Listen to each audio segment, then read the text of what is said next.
ekelekwa m unu ọkwa m nwa uche ejikwa m obi the farmer n'eziokwu na anyị na-akọkwa ugbo na Lagos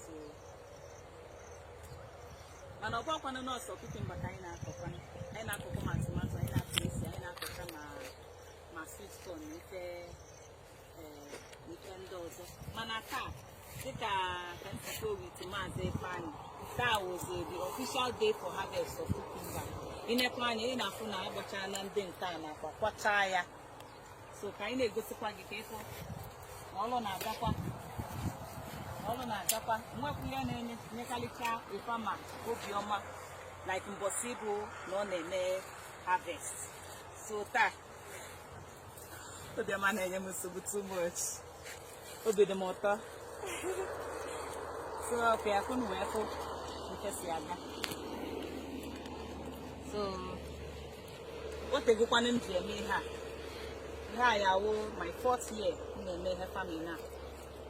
So ọ na-abụ harvestcha ya ọ dị mma wee buganụ gaa n'afịa. Inekwe ya afụ na the cucumber magburu onwe ya na mma ịfụrụ ka ọ dị. So emechakwa ya ọnya ka m na-emefa.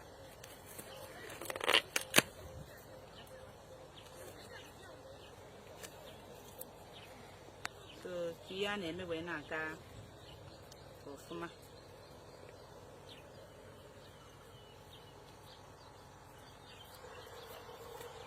So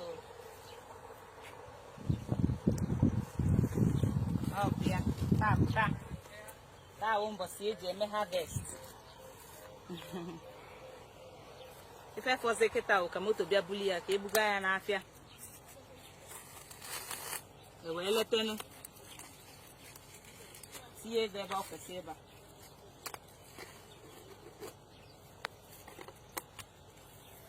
Ọkwa ka isi eme ya wee ha.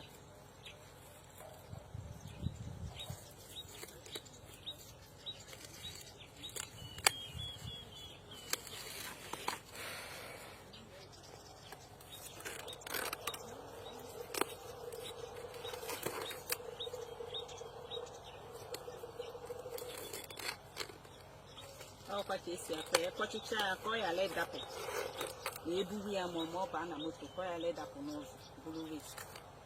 Akwa ya akwasie ya ike, eme ka esi na ọ dị mma.